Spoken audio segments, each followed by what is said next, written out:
বন্ধুরা কেমন আছেন সবাই? আশা করছি আল্লাহর অশেষ রহমতে ভালো আছেন। আমিও আলহামদুলিল্লাহ অনেক ভালো আছি।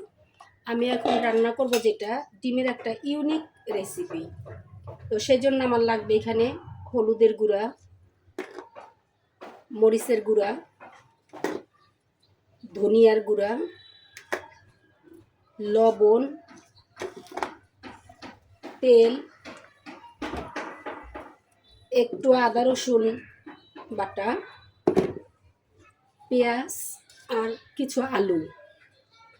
আর যেটা অবশ্যই দরকার সেটা হলো ডিম। তো আসুন আমরা রেসিপিটা তৈরি করে চুলার পারে যাই।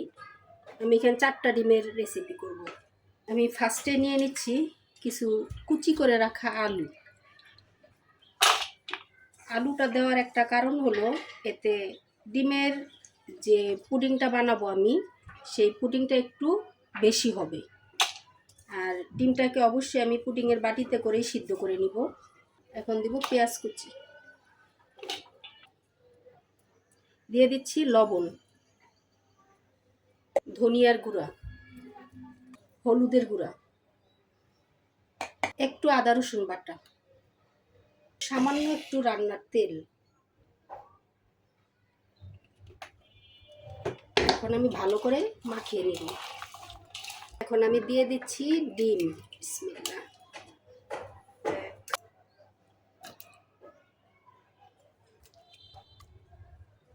আমি একে একে 4টা ডিম দিয়ে দিলাম।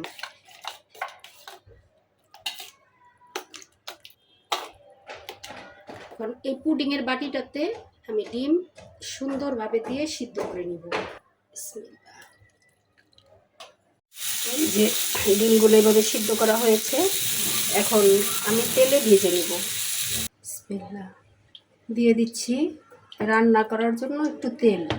আর আমি এখানে তেলটা খুব বেশি ব্যবহার করব না, কারণ অলরেডি আমি আলু ভেজেছি তেলের মধ্যে, তো এই জন্য একটু তেলটা কমিয়ে দিলাম। আর এই যে দেখেন ডিমগুলিকে অল্প তেলের মধ্যে কিভাবে ভেজে নিয়েছি। এই রান্নাটা করতে হলে অবশ্যই এই ডিমের পুডিং যেমন ঝাল সব কিছু দিয়ে হলুদ মরিচ, তারপরে ধনিয়ার গুঁড়া, পেঁয়াজ, কুচানো আলু দিয়ে ডিমটাকে পুডিংয়ের বাটিতে সুন্দর করে পুডিংয়ের মতো করে তৈরি করে নিতে হবে। দিয়ে দিচ্ছি পেঁয়াজ, দিয়ে দিচ্ছি আদা রসুনের পেস্ট। একটু পেঁয়াজের সাথে এটা ভালোভাবে ভেজে নেব। দিয়ে দিচ্ছি হলুদ মরিচের গুঁড়া, ধনিয়ার গুঁড়া, লবণ একসাথে। আর এই রান্নাটার মধ্যে বেশি মশলা ব্যবহার করা যাবে না, মশলা খুবই পরিমাণে অল্প দিতে হবে। একটু মশলাটা কষিয়ে নেই। এখন দিয়ে দিব সামান্য একটু, দেখেন অল্প একটুখানি গরম মশলার গুঁড়া দিচ্ছি, ভেজে রাখা আলু। আর লবণটা অবশ্যই চেখে দিতে হবে, কারণ অতিরিক্ত লবণ দেওয়া যাবে না। আলুর মধ্যে হলুদ মরিচ লবণ দিয়ে ভেজে রেখেছিলাম, সেই জন্য আমি লবণ অল্প দিয়েছি।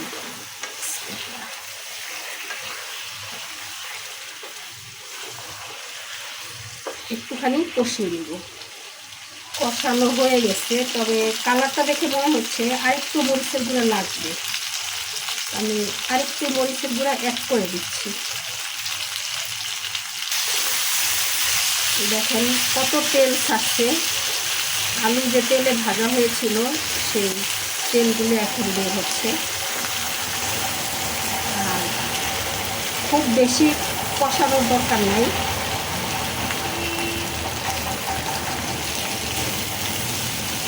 আলু বেশি নাড়াচাড়া করলে ভেঙে যাওয়ার সম্ভাবনা আছে, যেহেতু মোটামুটি ভাজাই আছে আলুগুলি।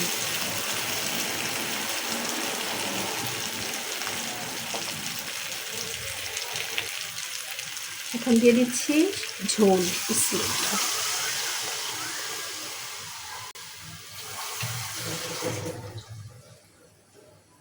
আলুর তরকারিতে এমনিতে একটু ঝোল বেশি দিতে হয়, কারণ আলুতে ঝোল টেনে নেয়।